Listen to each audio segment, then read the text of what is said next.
UFC Gane contre Spivak? Pour être honnête, ça va être compliqué pour.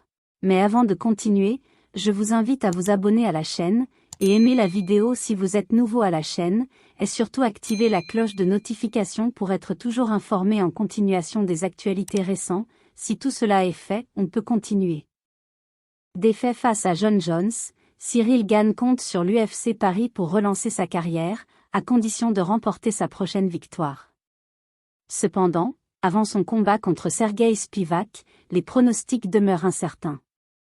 Un compatriote de Bon Gamin a même dévoilé la clé de l'affrontement lors d'une interview avec RMC Sport. Après avoir subi 2 défaites consécutives lors de combats pour le titre, respectivement contre Francis Ngannou et Jon Jones, Ciryl Gane a subi un sérieux revers dans sa progression. Battu par soumission en à peine 2 minutes par l'Américain lors de l'UFC 285, la star française est devenue la cible des moqueries au sein de la prestigieuse ligue de MMA.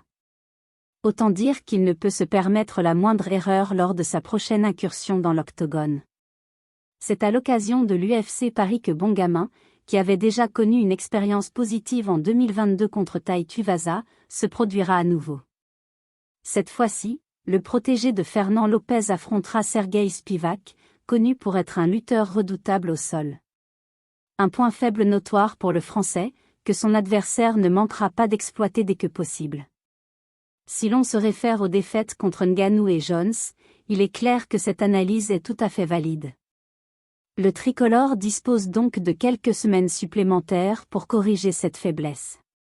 La lutte au sol est sans doute le point faible le plus évident de Ciryl Gane à l'heure actuelle, et cela a été identifié par tous, y compris Quentin Domingo. Pour éviter tout risque, Bon Gamin devrait plutôt chercher à mettre Serghei Spivak KO en restant debout, comme il l'avait fait contre Tai Tuivasa lors de l'UFC Paris l'année dernière.